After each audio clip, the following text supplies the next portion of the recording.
जिस सड़क पे खड़ा हूँ, इस सड़क को लंबे अरसे तक खूनी सड़क के नाम से जाना जाता था। कारण है, ये सड़क बीजापुर से गंगालूर को जोड़ती है। गंगालूर वो क्षेत्र जहाँ से नक्सलियों के लिए सबसे अधिक युवा या फिर बच्चे उनके पार्टी में या फिर उनके संगठन से जुड़ने के लिए तैयार हुए और जुड़े भी। एक आंकड़े के मुताबिक, आकलन के मुताबिक 1500 से अधिक लोगों ने सिर्फ इस क्षेत्र से नक्सलवाद का दामन थामा था। हाल ही में जो प्रेस नोट माओवादियों की तरफ से जारी किया गया है, उसकी क्या प्रतिक्रिया होगी, कैसे लोग किस तरह से देख रहे होंगे, इस पर विस्तार न्यूज़ विस्तार से आपको सब कुछ बता रहा है। लोगों की क्या राय है इस पर, ये बताने की कोशिश कर रहा है। जितना हमारे समझ में आ रहा है, अगर माओवादी इस तरह का कोई कदम उठाने के लिए तैयार हो रहे हैं कि वो सरेंडर करने की बात जिस तरह से लिख रहे हैं, हथियार डालने की बात जिस तरह से लिख रहे हैं, तो कहीं ना कहीं इस देश के लिए जितना वो हित में है, वो फैसला उतना ही माओवादी संगठन के लिए भी साबित होता हुआ नज़र आता है। कारण है उसके पीछे, हथियार छोड़कर ही आप लोकतंत्र की लड़ाई लड़ सकते हैं। लोकतंत्र में वो व्यवस्था आपके लिए बनी हुई है कि आपको कोई चीज़ पसंद नहीं है सरकार की, तो आप उसे बदल भी सकते हैं। और सबसे अच्छा रास्ता, इसके पहले भी मैंने कहा था, राजनीति का रास्ता है। माओवादियों ने इस बार उस पत्र में इस बात का जिक्र भी किया है। यहाँ पर ये सब्जियाँ बेच रही हैं यहाँ की स्थानीय महिलाएं हैं। आप एक प्यारी सी तस्वीर देखिएगा, इसे कोई दुखद तस्वीर ना कहें, कोई दुखद तस्वीर ना कहें, ये एक प्यारी सी तस्वीर है। एक बच्चे को अपने गोद में, क्या बोलते हैं दीदी इसको जो बनाए हो, क्या बोलते हैं इसको? हम लोग कौराव से इसको बेतरा कपड़ा बोलते हैं। बेतरा कपड़ा बोलते हैं, ठीक है। तो ये प्यारी तस्वीर है, ममतामयी तस्वीर है। ये हैं घासीराम नाग, जिनसे हम आपको मिलाना चाह रहे हैं। ये बीजापुर भाजपा के जिलाध्यक्ष हैं, सुलझे हुए व्यक्तित्व के धनी हैं। खेत में काम कर रहे थे, पकड़ कर ले आया हूँ। मैं बोला कि सब्जी खरीदने का थोड़ा सा एक्टिंग करते रहो, मैं आपसे बात करने आऊँगा माओवादियों के इस पत्र पर। तो दादा, क्या क्या सब्जी खरीदे हो? कुटू लिया हूँ। हाँ, और बस दिख गया, अच्छा लगा तो ले कितना लिया। लिए? 200 का लिया। बस अकेले के लिए? अकेले के लेंगे, परिवार के लिए। विस्तार न्यूज़ के स्क्रीन पर आ रहे हो भगवान, मेरे लिए नहीं लेना था? ले लीजिए, क्या दिक्कत है? कोई दिक्कत नहीं है। वो नक्सलाइट लोग जो लेटर लिखे हैं, जिसके बारे में आपको बता रहा था मैं, कि हथियार डालना और युद्ध विराम की बात करना, इसको कैसे नज़रिए से देख रहे हैं आप? देखिए, ये इस तरह के वार्ता पहले भी हो चुका है। नक्सलियों के द्वारा कई बार हथियार डालने की बात भी किए। हथियार डालते हैं तो उनका स्वागत है।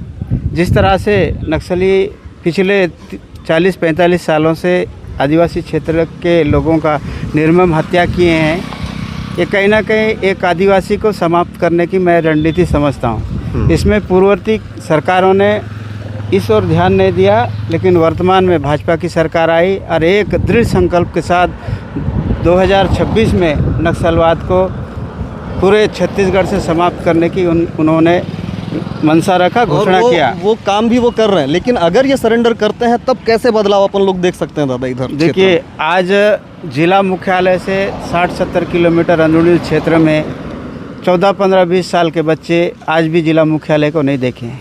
वो तरसते हैं, वो तड़पते हैं। उनकी भी एक मंशा है, उनकी भी एक आशा है कि हमारा बीजापुर जिला कैसा है, वहाँ किस तरह के लोग रहते हैं, शिक्षा का स्तर क्या है, स्वास्थ्य का स्तर कैसा है। आज वर्तमान में जिस तरह से खेती हो रही है, खेतियों के धान बिका जा रहा है, वो सबसे उन लोग वंचित हैं। उनका भी एक सपना है, अगर नक्सलवाद शांत होगा, क्षेत्र में खुशहाली आएगी, हम भी जिला मुख्यालय जाएंगे, हम भी अच्छे एजुकेशन लेंगे, हम भी क्षेत्र की जो तरक्की है उस तरक्की में हम भी भाग लेंगे, सरकार की कोई योजना है तो उसका भी लाभ लेंगे। ये क्षेत्र के लोग एक सपना सा देख रहे हैं। अगर इस तरह से हथियार अगर छोड़ करके हथियार के साथ सरेंडर करते हैं नक्सली, तो ये स्वागत की बात है और कहीं ना कहीं छत्तीसगढ़ के लिए बहुत बड़ी उपलब्धि होगा, ये मैं मानता हूं। साबित होगी। बहुत सही, बहुत सही। और दूसरी बात ये भी है कि अब तक के जितनी गिरफ्तारियां इस क्षेत्र से हुई हैं माओवादी आरोपों में, या फिर माओवादियों की जो गिरफ्तारी हुई है, और जितने लोग मारे जा चुके हैं बस्तर के क्षेत्रों में, अंदरूनी क्षेत्रों में, कईयों के FIR तक के दर्ज नहीं हुए हैं, रिकॉर्ड में ही नहीं है। सलवा जुड़ूम के समय में भी काफ़ी सारे लोग मारे गए हैं। तो कहीं ना कहीं एक बहुत बड़ा बदलाव भी देखने को मिल सकता है कि लोगों को इन चीज़ों से राहत भी मिल सकती है। और दूसरी बात, माओवादी क्या लिख रहे हैं कि वे राजनीतिक पार्टियों के साथ मिलकर या फिर संगठनों के माध्यम से यानी जनता की आवाज़ वो उठाते रहेंगे। तो इसको कैसे देख रहे हो आप कि हथियार छोड़ेंगे और वो यहाँ पर आकर के जो है भारत की जनता के लिए, बस्तर की जनता के लिए वो आवाज़ उठाएंगे, सरकार से बात करेंगे, यानी प्रश्न उठाएंगे, सरकार तक की अपनी बात पहुँचाने की कोशिश करेंगे? ये मैं समझता हूँ अगर ऐसी उनकी मंशा है तो बहुत अच्छी सोच है, लेकिन सबसे पहले वो जो मीडिया के माध्यम से एक संदेश भेजा है, वो संदेश में पहले खरे उतरे, हथियार के साथ सरेंडर करें। जिन क्षेत्रों में कल एक कुटरू में माओवादियों के द्वारा हत्या किया गया, ये इस हत्या से तो मुझे नहीं लगता कि ये हथियार छोड़कर सरेंडर करेंगे, लेकिन अगर करते हैं तो पूरे बीजापुर की, पूरे छत्तीसगढ़ की जनता इनका स्वागत करेगी। इनकी जो मंशा है जनता के साथ मिलकर सरकार के नीतियों के लिए आवाज़ उठाएंगे, अच्छी बात है। प्रजातंत्र में सब है, कौन सी गलत चीज़ है? लेकिन आप किसी का हत्या करते हो, आप किसी को डराते हो, आप किसी को घर से बाहर निकालते हो, आप किसी का ज़मीन जायदाद को खींचते हो, आप किसी को घर से बाहर कर देते हो, ये गलत है।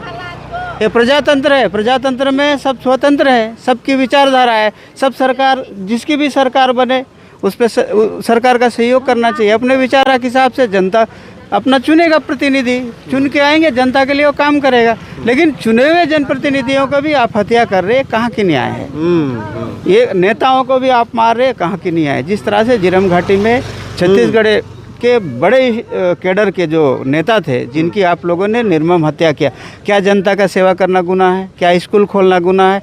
स्कूल में बच्चे पढ़ना गुनाह है? ऐसे आप क्या साबित करना चाहते हैं कि अनुदेशकों का आप मर्डर, 9 बस्तर संभाग के 9 लोगों का आपने हत्या किया? मैं कल भी वही बोलता था, आज भी वही बोलता हूँ। जब लड़ाई मुठभेड़ होती है पुलिस और नक्सलियों के बीच, उधर से मरने वाला भी बस्तर का भाई, इधर से मरने वाला भी बस्तर का भाई। आपको इस तरह का हरकत करके क्या मिलता है? मैं तो हमेशा अपील करते आता हूँ, हथियार छोड़िए और मुख्य धारा में आइए, आपका स्वागत होगा, आपका बहुत अच्छा सम्मान मिलेगा। आप सरकार के विरुद्ध में जनता की आवाज़ उठाइए, जनता का आवाज़ को सरकार तक ले जाइए। सरकार की कोई योजना खराब है तो उस पर आप दखल अंदाजी कीजिए, ना कि आम जनता को आप मारिए, ना पुलिस वालों के साथ मुठभेड़। पुलिस क्या करेगा बताइए? वो अपने परिवार का पालन पोषण के लिए एक सरकारी प्रक्रिया के तहत भर्ती हुआ एक जवान है, उसका काम है कहीं भी इस तरह का घटना होगा तो उठाना। तो उसको ऐसा मारना, कोई सरपंच को मारना, कोई जनपद सदस्य को, जिला सदस्य को, नेता को मारना, ये गलत है।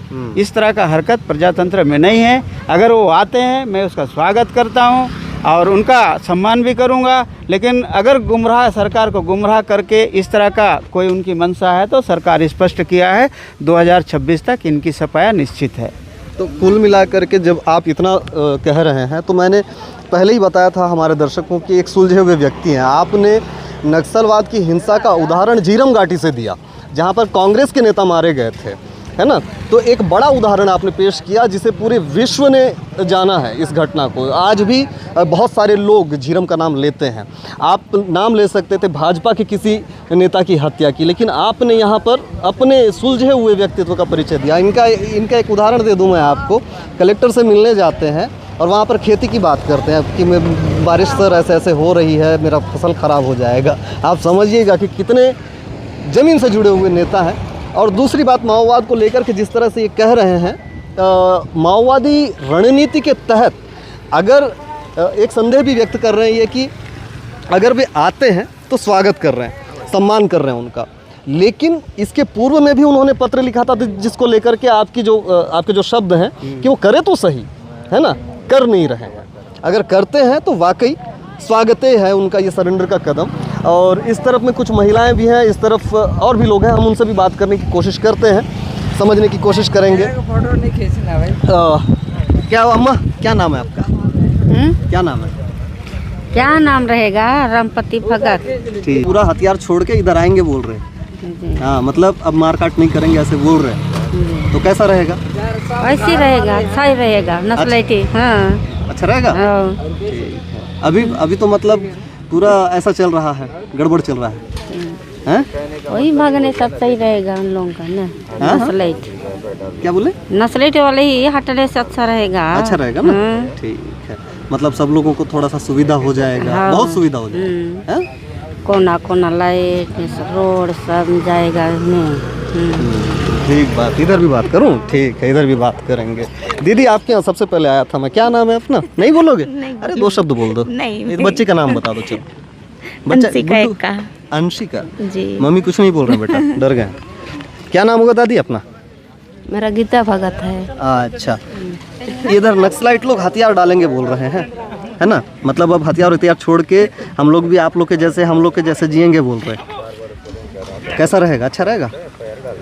नहीं रहेगा। उन लोग हथियार नहीं छोड़ना है।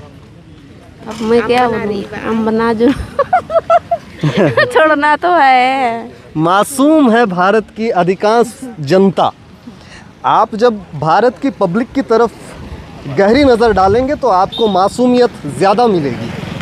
भोली है पब्लिक, बहुत सारी चीज़ों से नावाकिफ़ है और ऐसी ही मासूमियत का फ़ायदा वो ताकतें उठाती रही हैं जिन्हें राज करने की राजनीति के सारे सूत्र पता थे।